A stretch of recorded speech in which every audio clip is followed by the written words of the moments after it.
আসসালামু আলাইকুম। আশা করি সকলেই ভালো আছেন। প্রিয় চাকরি প্রত্যাশী ভাই বোনেরা, বাংলাদেশ রেশম উন্নয়ন বোর্ড নতুন একটি নিয়োগ সার্কুলার প্রকাশ করা হয়েছে। যেটা কিন্তু সরকারি স্থায়ী রাজস্ব খাতভুক্ত নিয়োগ সার্কুলার। যে সার্কুলারে বাংলাদেশের যেকোনো জেলার যেকোনো প্রার্থী আবেদন করতে পারবেন এবং এই নিয়োগ সার্কুলারটা আজকেই প্রকাশ করা হয়েছে। যদিও এখানে ১৭ তারিখ বাট এটা কিন্তু ১৮ তারিখে প্রকাশ করা হয়েছে। ১৮ই জুন প্রকাশ করা হয়েছে। একেবারে নতুন নিয়োগ সার্কুলার এবং পদের সংখ্যা অনেক বেশি। ১৬৭টি পদ রয়েছে এখানে। মোট দেখতে পারতেছেন ৯৬টি পদ, ১৮টি পদ, তারপর ৪৩টি পদ। শুধু এসএসসি পাস, এইচএসসি পাসে আবেদন করতে পারবেন। আজকের এই ভিডিওর মাধ্যমে আমি আপনাদেরকে এই নিয়োগ সার্কুলার নিয়ে যে ধরনের ইনফরমেশনগুলো রয়েছে, যেখানে পদের নাম, পদের সংখ্যা, বেতন স্কেল, কবে থেকে আবেদনটা শুরু হবে, কারা, কারা আবেদন করতে পারবেন, A to Z আপনাদেরকে এই ভিডিওটার মাধ্যমে জানিয়ে দেবো ইনশাআল্লাহ। তো সম্পূর্ণ সার্কুলারটা শেষ পর্যন্ত দেখার জন্য অনুরোধ করা হইল।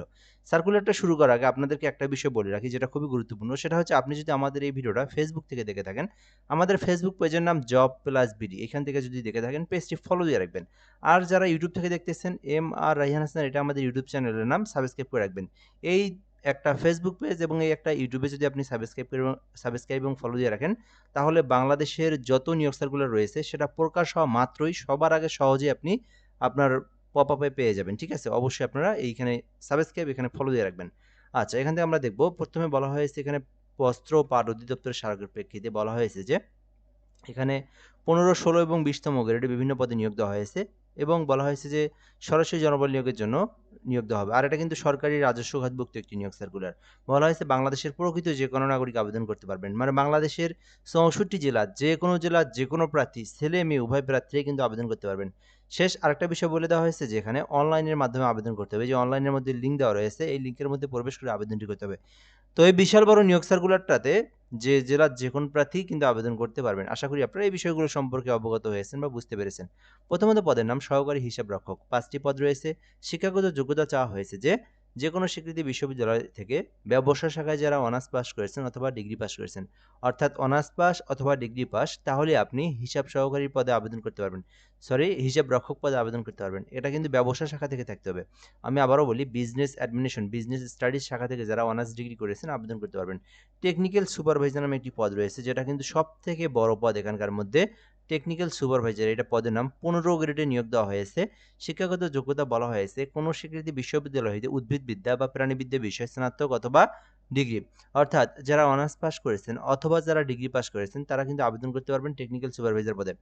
তাহলে যারা অনার্স পাস অথবা ডিগ্রি পাস করেছেন উদ্ভিদবিদ্যা বা প্রাণীবিদ্যা বিষয়ে, যারা অনার্স ডিগ্রি করেছেন, আপনারা টেকনিক্যাল সুপারভাইজারে আবেদন করতে পারবেন। ঠিক আছে? এটা ছিল বিষয়। এবং আপনার যদি উচ্চ মাধ্যমিক বা সমান ডিপ্লোমা ইন সিল্ক টেকনোলজি থেকে ডিগ্রি অর্জন করে থাকেন, তবু কিন্তু আপনি আবেদন করতে পারবেন। অর্থাৎ এই ট্রেড থেকে যদি আপনার ডিপ্লোমা থেকে থাকে, তবুও আবেদন করতে পারবেন। অথবা অনার্স অথবা ডিগ্রি উদ্ভিদ বা প্রাণীবিদ্যা নিয়ে যদি আপনি এই উদ্ভিদ বা প্রাণীবিদ্যা সাবজেক্ট থেকে যদি লেখাপড়া করে থাকেন, তবুও আবেদন করতে পারবেন। এরপরে রয়েছে ড্রাফটসম্যান, যেখানে একটি পদ রয়েছে। বিজ্ঞান শাখা থেকে যারা উচ্চ মাধ্যমিক করেছেন, অর্থাৎ যারা এইচএসসি সায়েন্স ডিপার্টমেন্ট থেকে লেখাপড়া করেছেন, সায়েন্স গ্রুপ ছিল যাদের, তারা কিন্তু আবেদন করতে পারবেন ড্রাফটসম্যান পদে। আর এখানে কিন্তু অবশ্যই আপনাকে ড্রাফটসের ৬ মাসের একটা কোর্সের উত্তীর্ণ হতে হবে এবং কোর্সটা একটা কমপ্লিট থাকতে হবে। এরপরে রয়েছে অফিস সহকারী কাম কম্পিউটার অপারেটর, যেখানে কিন্তু ১৬ গ্রেডে নিয়োগ দেওয়া হয়েছে। মোট ১৮টি পদ রয়েছে। শিক্ষাগত যোগ্যতার কথা বলা হয়েছে কোনো স্বীকৃতি বোর্ড হইতে অনন্য দ্বিতীয় বিভাগ বা সমমানের জিপিএতে উচ্চ মাধ্যমিক থাকতে হবে, অর্থাৎ এইচএসসি পাস থাকতে হবে। যারা এইচএসসি পাস করেছেন, কম্পিউটার সম্পর্কে বেসিক অভিজ্ঞতা রয়েছে, বেসিক নলেজ রয়েছে, অফিস সহকারী কাম কম্পিউটারে আবেদন করতে পারবেন। এক্সপার্ট উইভার রয়েছে ৪টি পদে, যেখানে বলা হয়েছে যে যেকোনো বোর্ড হতে স্বীকৃতি বোর্ড হতে মাধ্যমিক স্কুল সার্টিফিকেট অর্থাৎ এসএসসি পাস। যারা শুধুমাত্র এসএসসি পাস করে আবেদন করতে চান, শুধুমাত্র আপনারা এসএসসি পাস, তাহলে এক্সপার্ট ড্রাইভারে আবেদন করতে পারবেন, উইভারে আবেদন করতে পারবেন। ১৬ গ্রেডে নিয়োগ দেওয়া হয়েছে।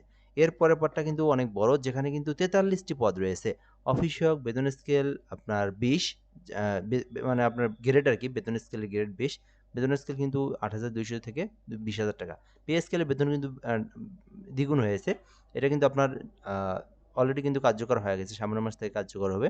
তো এটার বেতনও কিন্তু এখন ডাবল হয়ে গেছে। ঠিক আছে? ৪৩টি পদ রয়েছে। শুধুমাত্র এসএসসি পাসে আবেদন করা যাবে।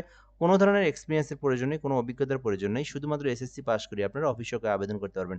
তো আপনার শিক্ষাগত যোগ্যতা অনুযায়ী আপনি এখানকার মধ্যে যে পদে চান আবেদন করতে পারবেন। আবেদন করতে বয়স থাকতে হবে অবশ্যই ১৮ হতে ৩২ এর মধ্যে, তাহলে আবেদনটি করতে পারবেন। এখন বিষয় হচ্ছে আবেদনটা শুরু এবং শেষ। আবেদনটা ২২ তারিখ থেকে শুরু হবে, যেটা কিন্তু চলমান থাকবে একেবারে ২১ তারিখ পর্যন্ত। অর্থাৎ এই জুন মাসের আজকে ১৮ তারিখ, ১৯, ২০, ২১, ২২ আরও ৪ দিন পরে আবেদনটা শুরু হবে। একেবারে জুলাইয়ের 21 তারিখ পর্যন্ত চলমান থাকবে। এবং কিভাবে আবেদনটি করবেন, এখানে একটা লিঙ্ক দেখতে পারতেছেন, bsdbteleto.com এই লিঙ্কের মধ্যে প্রবেশ করে আপনাকে আবেদনটি করতে হবে। সো লিঙ্কের মধ্যে প্রবেশ করলে একটা ফর্ম পেয়ে যাবেন। ফর্মের মধ্যে সকল তথ্য পূরণ করে ছবি স্বাক্ষর দিয়ে আপলোড করে আপনার আবেদনটা সম্পূর্ণ করবেন। আবেদন সম্পূর্ণ হওয়ার পর সরকারি ফি জমা দিতে হবে। যেখানে বলা হয়েছে যে প্রথমত 1 থেকে 5 এর মধ্যে কেউ আবেদন করলে 112 টাকা এবং নিচের অফিস থেকে আবেদন করলে 56 টাকা জমা দিতে হবে। যেহেতু আবেদন এখনো শুরু হয় নাই, সেক্ষেত্রে আমি আবেদনের প্রসেসটা দেখাতে পারতেছি না, বাট আবেদন শুরু হলে নতুন একটা ভিডিও দিয়ে কিভাবে আবেদন করতে হয় সেই বিষয়টা জানিয়ে দেবো। আর আবেদনের পর ফি দিবেন এখান থেকে বিএসডিবি স্পেস ইউজার আইডি দেন 160 পোল্ট্রি নাম্বার। পরবর্তীতে সেন্ড করি ইএসপিন নাম্বার দিয়ে 160 পোল্ট্রি নাম্বার সেন্ড করে দিলে আপনার পেমেন্টটা কিন্তু সম্পূর্ণ হয়ে যাবে। চাইলে আবেদনটি করতে পারবেন। 22শে জুলাইয়ের পর আবেদনটি শুরু হবে, 22শে জুনের পর আবেদনটি শুরু হবে, যেটা হচ্ছে বাংলাদেশ রেশম উন্নয়ন বোর্ডের একটি নিয়োগ সার্কুলার, সরকারি স্থায়ী রাজস্ব খাতভুক্তির একটি নিয়োগ সার্কুলার। ধন্যবাদ, ভিডিওটা পর্যন্তই। ভালো থাকবেন। আসসালামু আলাইকুম।